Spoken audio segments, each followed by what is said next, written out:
তিনজন ব্যক্তির দোয়া ফেরত দেওয়া হয় না। তিনজন ব্যক্তির দোয়া ফেরত দেয়াই হয় না। তার মধ্যে একজন হচ্ছে যে ব্যক্তি রোজাদার, রোজা রেখেছে, দোয়া করছে। রোজাদারের জন্য দুইটা আনন্দের মুহূর্ত আছে। একটা হচ্ছে ইফতারের সময়, যখন সে ইফতার করে। একটা হচ্ছে যখন এর প্রতিদান আল্লাহ পাক দিবেন পরকালে, ওই সময়টা সে অত্যন্ত খুশি হয়ে যাবে। রোজাদার ব্যক্তির মুখের ঘ্রাণ, যে দুর্গন্ধটা বের হয়, এটা আল্লাহর কাছে মেশকম্বরের চেয়ে বেশি পছন্দনীয়। রোজা অবস্থায় বেশি বেশি দোয়া করবেন, নিজের জন্য, পরিবারের জন্য, সমাজের জন্য, রাষ্ট্রের জন্য, আমাদের মুসলিম উম্মার জন্য, সবার জন্য দোয়া করবেন। দোয়াকে সংকীর্ণ করবেন না, সবার জন্য দোয়া করবেন। যখন আপনি অন্য মুসলিম ভাইয়ের জন্য দোয়া করবেন, তখন আপনার মাথার কাছে একজন ফেরেশতা আসবেন, এসে বলবেন তোমার জন্যও তাই হোক, তুমি যার জন্য দোয়া করছো। সুবহানাল্লাহ। আপনি দোয়া করেন যে আল্লাহ আবু তাওয়া ভাইকে তুমি দীর্ঘ নেখায়াত দিও, তাহলে দেখবেন আপনার মাথার কাছে ফেরেশতা এসে বলবে যে তোমার জন্যও তাই হোক। এটা পলিটিক্স করলাম আপনাদের দোয়া পাওয়ার জন্য, দোয়া করবেন। আচ্ছা, আরো আছে। রমাদান মাসে আমাদের মা বোনদেরকে খাস পর্দায় রাখার চেষ্টা করেন, আর স্পেশালি নিজের যে ইনকাম, আপনার যে বেতন, এই বেতনের বড় অংশটা ওদের হাতে দিয়ে বলিয়েন না শেষ দশকে মার্কেটে যায় মার্কেটিং করে আসবে, এটা বলেন না। মানে শেষের দশকটা তারা নাপাক করে ফেলবে। শেষের দশকটা লাইলাতুল কদর পাওয়ার দশক।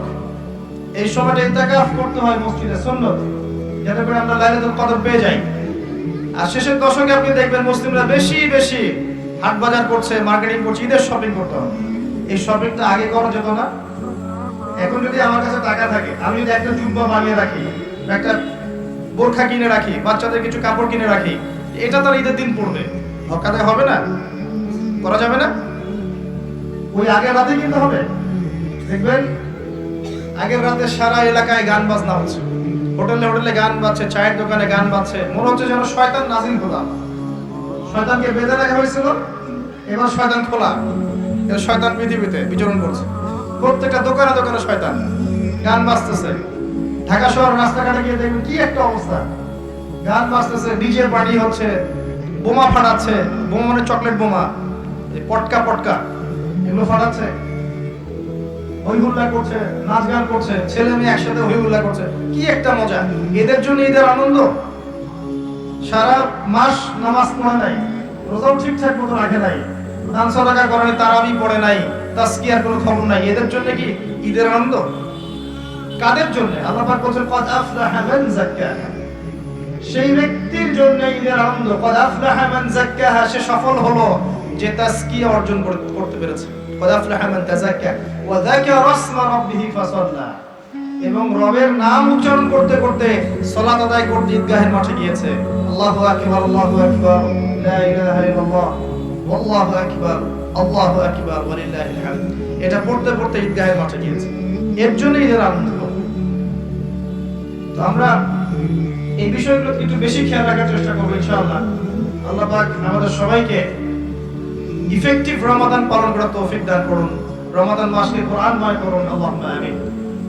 আমি আরেকটা অংশে গিয়ে কিছু নসিহত করে শেষ করব ইনশাআল্লাহ। তাহলে আমাদের হাতে এখনো কিছু সময় আছে। রমজান মাস কোরআনময় মাস। এই কোরআনময় মাসে আপনি কিভাবে কোরআন চর্চা করবেন, আমি একটা এক্সাম্পল দিচ্ছি। মনে করেন আপনি আল কোরআন বিশুদ্ধ করে তেলাওয়াত করতে জানেন না। আপনার জন্য এই মাসের টার্গেট হচ্ছে আপনি এই মাসে কোরআন তেলাওয়াত করা শিখবেন, এতটুকু। মনে করেন আপনি কোরআন তেলাওয়াত করতে জানেন, আপনার জন্য টার্গেট হচ্ছে এই মাসে আপনি পুরো কোরআন একবার খতম দিবেন, প্রত্যেকদিন এক পারা করে পড়বেন। মনে করেন আপনি কোরআনের হাফেজ, তাহলে আপনার টার্গেট হচ্ছে এই মাসে আপনি আল কোরআন শুরু থেকে শেষ পর্যন্ত হিফজটা চর্চা করবেন। এক একজনের দায়িত্ব এক এক রকম। মনে করেন আপনি কোরআনে হাফেজ, আরবি ভাষা বোঝেন, মাশাআল্লাহ, আরবি ব্যাকরণ বোঝেন, কোরআন তিলাওয়াত করতে জানেন, আলহামদুলিল্লাহ। এখন এই মাসে আপনার দায়িত্ব হচ্ছে আপনি কোরআন এর ভিতরে ঢুকবেন, ঢুকে অর্থগুলো গবেষণা করবেন। এক এক মানুষের সেকশন এক এক রকম, এবং যারা স্কলার, বিজ্ঞ আলেম, তারা কোরআন থেকে গবেষণা করে এই মাসে নতুন নতুন দার্স মানুষকে দিবে, কোরআন মানুষকে শেখাবে।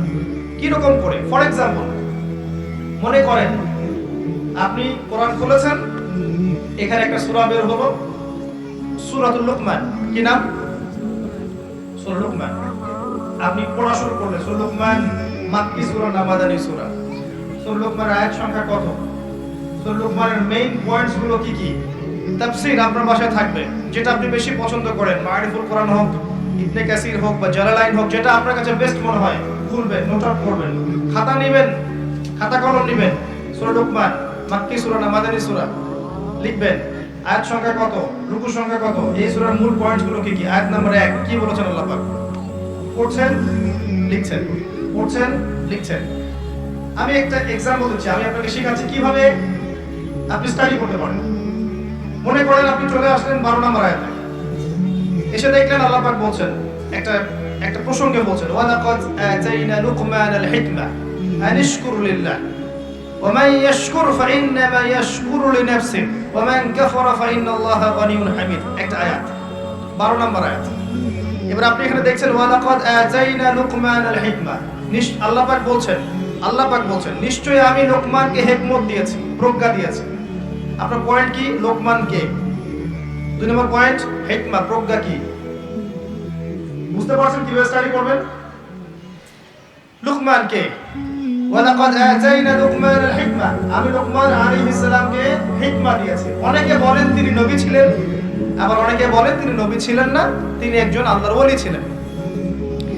প্রসঙ্গ যেটাই হোক, আল্লাহ বলছেন তাকে আমি হিকমা দিয়েছি, প্রজ্ঞা দিয়েছি। হিকমা কি জিনিস? হিকমা কি? দূরদর্শিতা, প্রজ্ঞা, বিচক্ষণতা, প্রচন্ড গভীর জ্ঞান দিয়েছি। ওই যে খিদর আলাইহিস সালামের মতো দূরদর্শিতা সম্পন্ন। নৌকা ফুটা করছি কেন?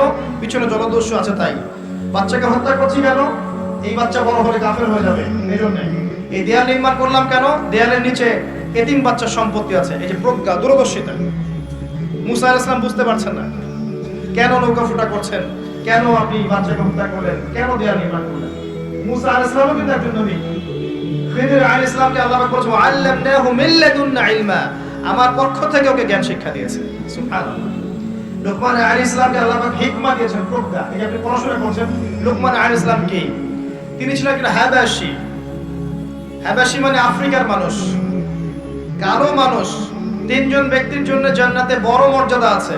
একজন বেলাল রাদিয়াল্লাহু আনহু, কালো মানুষ, একজন লোকমান এই যে হাকিম আলাইহিস সালাম, আর একজন হচ্ছেন বাদশা নাজাশী, আবিসিনিয়ার বাদশা। এই 3 জনের জন্য জান্নাতে বড় মর্যাদা আছে। লোকমান আলাইহিস সালাম আফ্রিকার একজন মানুষ, ইথিওপিয়া, ইরিট্রিয়ার মানুষ, একজন বিজ্ঞ মানুষ। নবী ছিলেন না বলেই বেশি কথা এসেছে। আর তাকে আল্লাহ পাক প্রজ্ঞা দিয়েছিলেন। প্রজ্ঞা মানে হিকমা। এরপর আল্লাহ কি বলেছেন? আনিশকুরুল্লাহ, তুমি আমার শুকরিয়া আদায় করো। একজন প্রজ্ঞাবান মানুষের দায়িত্ব আল্লাহ শুকরিয়া আদায় করা। আল্লাহ অন্য সূরায় বলেছেন লাইন শাকারতুম লাযিদান্নাকুম, তোমরা আমার শুকরিয়া আদায় করলে আমি নিয়ামত কি করব? বাড়িয়ে দেব। ওয়া লাইন কাফারতুম ইন্না আযাবি লাশাদীদ, কুফরি করলে জেনে রাখো আমার আযাব বড় কঠিন। একটা আয়াত থেকে আপনি অনেকগুলো মেসেজ পাচ্ছেন। লোকমান আলাইহিস সালাম কে ছিলেন, তাকে আল্লাহ পাক কি দিয়েছিলেন, তিনি কোথাকার মানুষ ছিলেন, তাকে আল্লাহ কি বলেছেন? শুকরিয়া আদায় করতে বলেছেন। আমিও শুকরিয়া আদায় করব ইনশাআল্লাহ, বলবো আলহামদুলিল্লাহ। এবং আল্লাহ বলেন যে ব্যক্তি শুকরিয়া আদায় করে সে নিজের জন্যই করে, কেউ যদি কুফরি করে আল্লাহর কিচ্ছু যায় আসে না। এটা শিক্ষা পেলেন। এভাবে আয়াত বাই আয়াত স্টাডি করবেন। তারপরে সামনে যান। লোকমান আলাইহিস সালাম বলছেন, একটু অপেক্ষা করেন, শেষ করছি। লোকমান আলাইহিস সালাম বলছেন ওয়াইজ ক্বালা লুকমান লিবনিহি, যখন লোকমান আলাইহিস সালাম তার সন্তানকে বলছেন, কি বলছেন? ইয়া বুনাই, হে আমার সন্তান। আমরাও তো বাচ্চাদেরকে অনেক কথা বলি না? বাবা জীবনে বড় হতে হবে, বাবা জীবনে প্রতিষ্ঠিত হতে হবে, বাবা বুড়ো বয়সে আমাকে দেখতে হবে, তাই না? বাবা একটা বাড়ি করতে হবে, একটা গাড়ি করতে হবে, নিজের পায়ে দাঁড়াতে হবে। আমরা বাচ্চাকে কি বলি? এগুলো বলি না? বাবা স্কুলে যেতে হবে, পড়াশোনা করে নিজের পায়ে দাঁড়াতে হবে, এগুলো বলি না? লোকমান আলাইহিস সালামকে আল্লাহ পাক বলেন বিজ্ঞ, প্রজ্ঞাবান মানুষ। তিনি কি বলছেন? আল্লাহর ওলি, তিনি কি বলছেন? তিনি বলছেন ইয়া বুনাই, হে আমার সন্তান, লা তুশরিক বিল্লাহ, তুমি আল্লাহর সাথে শিরক করো না বাবা। ইন্না শিরকা লাযুলমুন আযীম, নিশ্চয়ই শিরক হচ্ছে বড় জুলুম। সন্তানকে কি শেখাবেন? এখান থেকে শেখেন। শিরক কি? শিরক কত প্রকার, কি কি আপনাকে পড়তে হবে এখন। 3 প্রকার। কয় প্রকার? 3 প্রকার। বিশ্বাসে শিরক হয়, কথায় শিরক হয়, কাজে শিরক হয়। সহজ কথা। যেমন আল্লাহ ছাড়া অন্য কোন ইলাহ আছে মনে করলে শিরক, আল্লাহ ছাড়া অন্য কাউকে সিজদা করলে শিরক, আল্লাহ ছাড়া অন্য কারো কাছে দোয়া করলে শিরক, আল্লাহ ছাড়া অন্য কারো বিধানকে আল্লাহর বিধানের মর্যাদা দিলে শিরক, তাকদীরকে অস্বীকার করলে শিরক, আল্লাহর হালালকে হারাম করলে শিরক, আল্লাহর হারামকে হালাল করে নিলে শিরক, আল্লাহ ছাড়া অন্য কারো নামে নজর মানত করলে শিরক হয়, আল্লাহ ছাড়া অন্য কারো নামে কসম করলে শিরক হয়, আল্লাহ ছাড়া অন্য কারো নামে জবাই করলে শিরক হয়, আল্লাহকে অস্বীকার করলে শিরক হয়, বিগ ব্যাং থেকেই মহাবিশ্ব সৃষ্টি হয়েছে এরকম আকীদা পোষণ করলে শিরক হয়।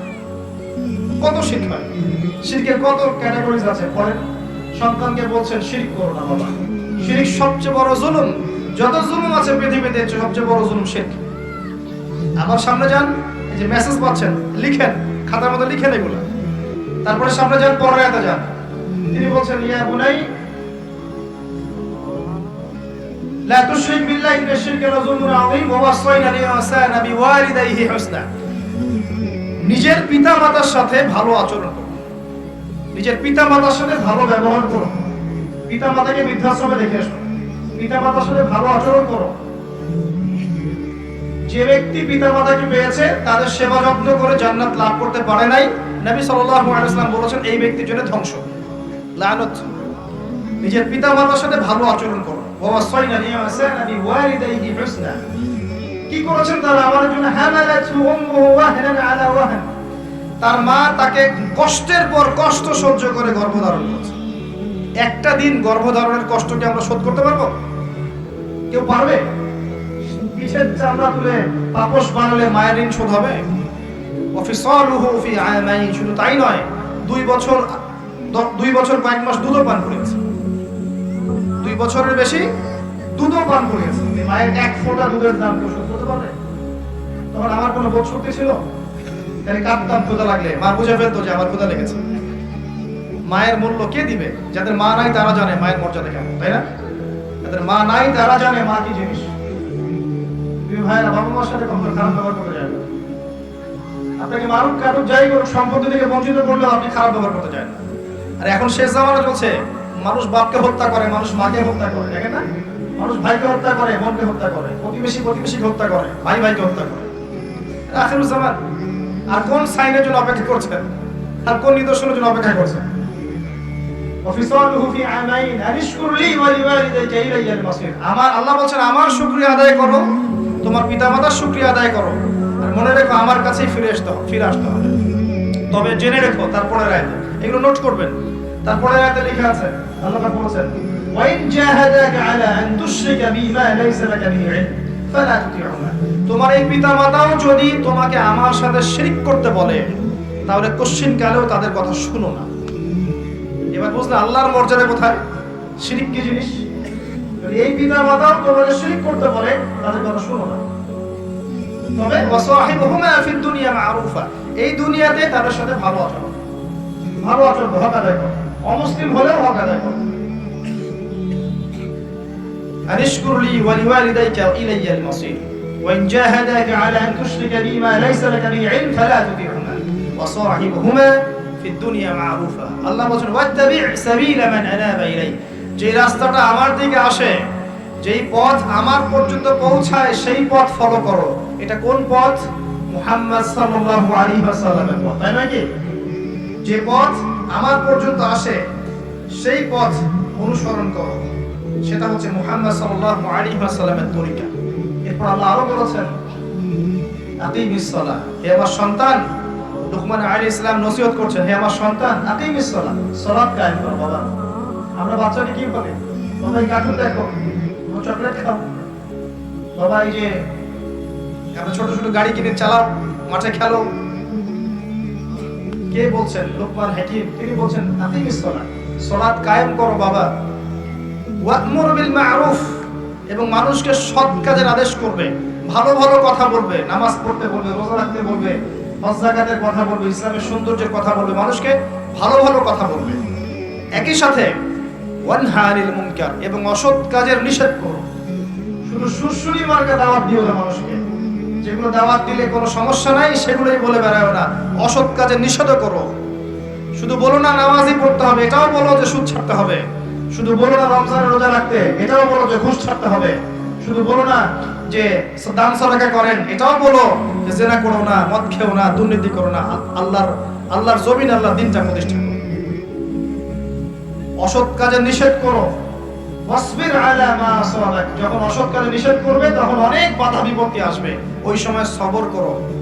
ওয়াসবির আলা মা আসাবাক, এরপর সবর করো, কারণ যখন তুমি সৎ কাজের আদেশ করবে তখন মানুষ তোমাকে কিছু বলবে না। যখন এর সাথে অসৎ কাজে নিষেধ শুরু করবে তখন তোমার উপর বাধা আসবে, জুলুম আসবে, নির্যাতন আসবে, শারীরিক নির্যাতন আসবে, মানসিক আসবে, পারিবারিক আসবে, সামাজিক আসবে, বহুত নির্যাতন আসবে।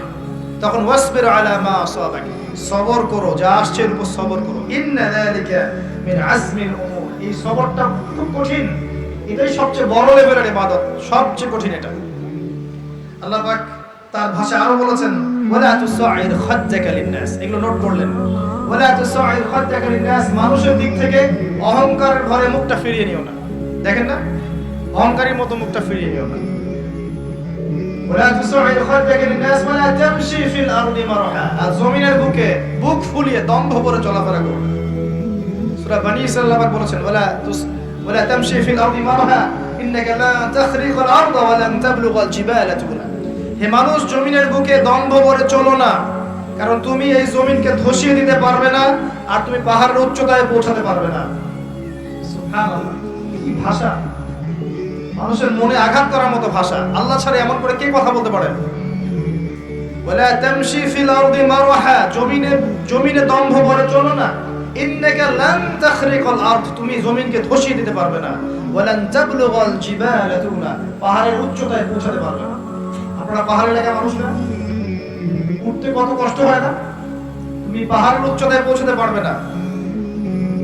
একজন অহংকারী মানুষকে তার এক্সাম্পলটা এমন, সে মনে করে আমি পাহাড়ের উচ্চতায় পৌঁছে গেছি, কিন্তু নিচ থেকে যে মানুষরা আছে, জমিনের মানুষরা ওকে খুব ক্ষুদ্র দেখতে পায়। কথা বুঝতে পারছেন? ওকে খুব ক্ষুদ্র দেখা যায় উপরে, ও মনে করে আমি অনেক উচ্চতায় চলে গেছি। ওয়ালা তামশি ফিল আরদি মারহা ইন্নাল্লাহা লা ইউহিব্বু কুল্লা মুখতালিন ফাখুর। আল্লাহ রাব্বুল আলামিন অহংকারী উদ্ধত মানুষকে ভালোবাসেন না। শেষ করেছেন আয়াতে নসিহত করে, ওয়াকসিদ ফি মাশরিক ওয়াগদুদ মিন সাওতিক, সব সময় বাবা, সব সময় মধ্যম পন্থা অবলম্বন করো। শৈথিল্যতাবাদী হয়ো না, গোলানো মার্কা হয়ো না, লা ইলাহা ইল্লাল্লাহ পড়েছি বাস জান্নাতে চলে যাব, এরকম হয়ো না। মধ্যম পন্থায় থাকো, আবার চরমপন্থীও হয়ো না।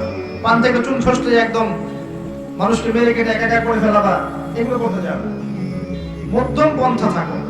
টাকা এসেছে একদম কিপটা হয়ে যাও না, কৃপণ হয়ে যাও না, আবার অপচয় করো না, মধ্যম পন্থা থাকো। প্রতিটা ক্ষেত্রে মধ্যমপন্থী হও। ওয়াগদুদ মিন সাওতিক, তোমার গলার স্বর নিচু করো, অনেক জোরে জোরে চিল্লা পাল্লা করে কথাবার্তা বলো না। কথা কি বুঝতে পারছেন? চিল্লা চিল্লি করে কথা বলো না। ইন্না আনকারাল আসওয়াতি লা সাওতুল হামির, নিশ্চয়ই সবচাইতে নিকৃষ্ট গলার আওয়াজ হচ্ছে গাধার গলার আওয়াজ। আর গাধা অনেক জোরে চিৎকার করে। কি চমৎকার নসিহত করছেন বাবা তার সন্তানকে। মাত্র আমি আপনাকে 7টা আয়াত শোনালাম, 12, 13, 14, 15, 16, 17, 18, 19, এই 8টা আয়াত শোনালাম। 8টা আয়াত আপনি নিয়ে বসেন, একটা একটা করে আয়াত পড়েন, পয়েন্ট আউট করেন, নোট করেন। লোকমানকে হিকমা কি জিনিস, হিকমত আসলে কি করতে হবে, আল্লাহ শুকরিয়া আদায় করলে কি হয়, না করলে কি হয়, শিরক কি, পিতামাতার খেদমত করতে হবে, তারা যদি শিরক করতে বলে আমি মানবো না, তাদের সাথে ভালো আচরণ করব, সালাত কায়েম করতে হবে, সৎ কাজের আদেশ করতে হবে, অসৎ কাজে নিষেধ করতে হবে, সবর করতে হবে, গলার স্বর নিচু রাখতে হবে, মধ্যম পন্থা অবলম্বন করতে হবে। কতগুলো নসিহত পেলাম। এইভাবে রমজান মাসে কোরআন পড়বেন, ওয়াদা করেন। পারবেন ইনশাআল্লাহ? ইনশাআল্লাহ। আমার মনে হয় আর কিছু বলার আমার দরকার নাই। আল্লাহ রাব্বুল আলামিন আমাদের সবাইকে এই রমজানে সবগুলো রোজা, সবগুলো সওম আদায় করার মতো করার তৌফিক দান করুন, এবং বেশি বেশি দান সাদাকা করার তৌফিক দান করুন। আল্লাহ পাক আমাদেরকে বেশি বেশি মানুষকে ইফতার করানোর তৌফিক দান করুন। রমজান মাসে দুনিয়ামুখী হওয়া থেকে আল্লাহ পাক আমাদেরকে আখিরাতমুখী করুন। আল্লাহ পাক তারাবির সালাত আমাদেরকে জামাতে করার তৌফিক দান করুন। কোরআন এই মাসে খতম করার তৌফিক দান করুন। কোরআন বুঝে পড়ার তৌফিক দান করুন। আল্লাহ পাক আমাদের মা বোনদেরকে এই মাসে খাস পর্দায় রাখুন, সারা বছর পর্দায় রাখুন। এই মাসে আল্লাহ পাক যুবক ভাইদেরকে নামাজি বানিয়ে দিন, সারা বছর নামাজি রাখুন। আল্লাহ পাক আমাদেরকে এই মাসের যাবতীয় পাপ ছেড়ে দেওয়ার তৌফিক দান করুন। আল্লাহ রাব্বুল আলামিন রমজান মাসের ওসিলায় আল্লাহ পাক আমাদের সমস্ত গুনাহ খাতাগুলোকে মাফ করে দিন। আমিন।